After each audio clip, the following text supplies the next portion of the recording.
Labour కోడ్లు రద్దుకై ఫిబ్రవరి 12 దేశవ్యాప్త సార్వత్రిక సమ్మె చేపడుతున్నామని నెల్లూరు జిల్లా ట్రేడ్ యూనియన్స్, రైతు వ్యవసాయ కార్మిక సంఘాలు నాయకులు తెలిపారు.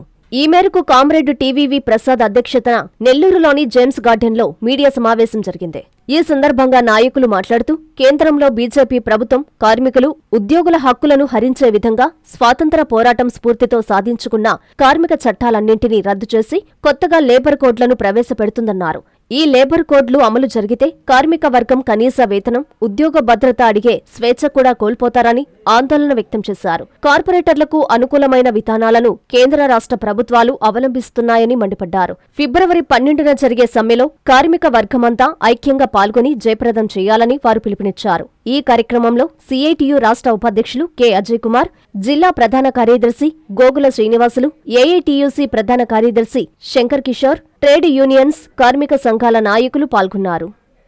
ఫిబ్రవరి 12వ తేదీన మరొకసారి దేశంలో ఉండేటటువంటి కేంద్ర కార్మిక సంఘాలు, స్వతంత్ర ఫెడరేషన్స్, పెన్షనర్సు, రైతులు, వ్యవసాయ కూలీలు మరోసారి సమ్మెకు పిలిపించారు. ఏవైతే 4 లేబర్ కోడ్లుగా ఈ యొక్క కార్మిక చట్టాలన్నింటినీ కూడా చేశారో దానికి నిరసనగా 2019 నుంచి 6వసారి సమ్మెలోకి కార్మిక వర్గం దిగబోతూ ఉంది.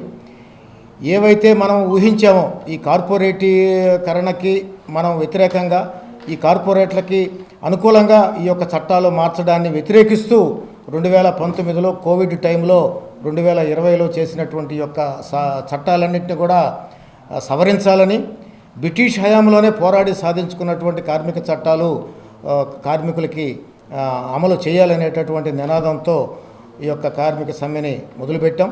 పార్లమెంటులో బిల్లు పాస్ చేశారు. పార్లమెంటులో వామపక్షాలు మినహా అందరూ కూడా ఈ యొక్క కోడ్లకి మద్దతు పలికారు.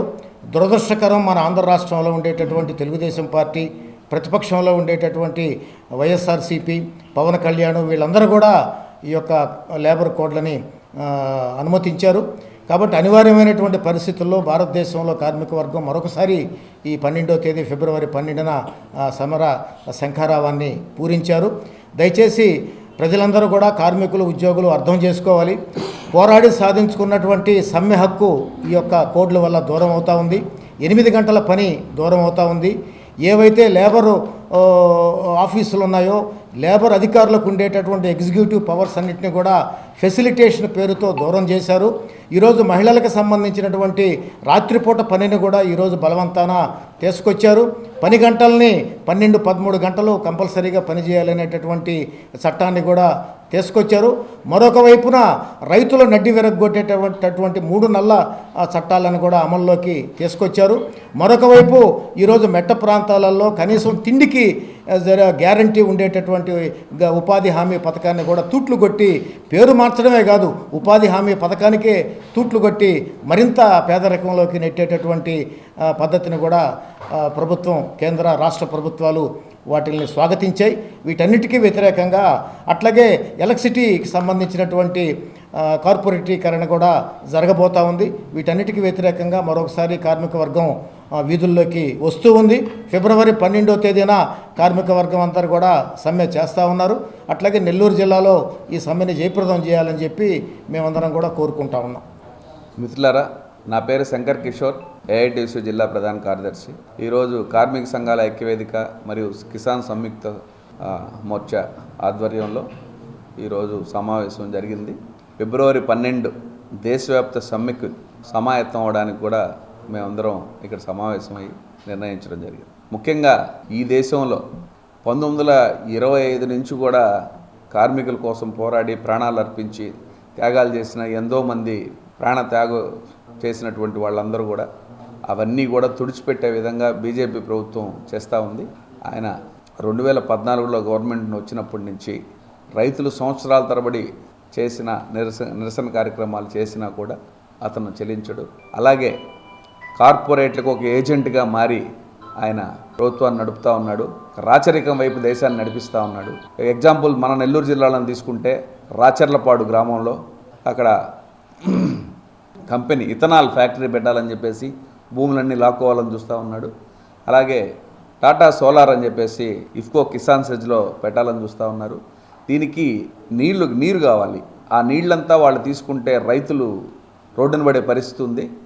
ఇవే కాదు, కొన్ని ఊర్లకే కార్పొరేట్లకు అప్పచెప్పి వ్యవసాయం కూడా ఈ రైతులందరినీ కూలీలుగా మార్చే ప్రయత్నం కూడా జరుగుతూ ఉంది బీజేపీ గవర్నమెంట్లో. ఇంత దుర్మార్గమైన పరిపాలన మనం ఎప్పుడూ కూడా చూడలేదు.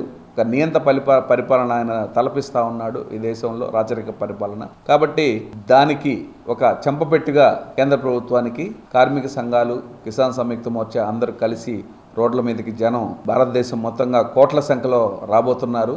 దీన్నైనా ఆయన కనువిప్పు కలిగి ఆ నిర్ణయాలు మార్చుకుంటారని కోరుకుంటున్నాం. ఎన్ఎల్ హాస్పిటల్స్ అత్యుత్తమ వైద్య సేవలు సామాన్యులకు అందుబాటులో. అపార అనుభవం గల వైద్య నిపుణులు doctor Nagendra Prasad Kulari, managing director, గుండె వ్యాధి వైద్య నిపుణులు గారి ఆధ్వర్యంలో cardiology, neurology, surgical gastroenterology, orthopaedic, ప్రసూతి మరియు గైనకాలజీ, పల్మనాలజీ, జనరల్ మెడిసిన్ మరెన్నో పలు విభాగాల వైద్య సేవలు. అత్యాధునిక ఎక్విప్మెంట్ గల ఐసీయూ, ఆపరేషన్ థియేటర్, క్యాథ్లా, 24/7 ఎమర్జెన్సీ మరియు క్రిటికల్ కేర్, అడ్వాన్స్డ్ మిషనరీ గల ల్యాబ్, సిటీ స్కాన్, ఎక్స్రే మరియు సేవా విభాగం గల వర్కింగ్ స్టాఫ్. అన్ని కంపెనీల హెల్త్ ఇన్సూరెన్స్ సౌకర్యం కలదు. అందరికీ అందుబాటులో అత్యాధునిక వైద్య సేవలు అతి తక్కువ ఖర్చులో. ఎన్ఎల్ హాస్పిటల్స్, PVR కళ్యాణ మండపం ఎదురుగా, అన్నమయ్య సర్కిల్ దగ్గర, మాగుంట లేఅవుట్, నెల్లూరు.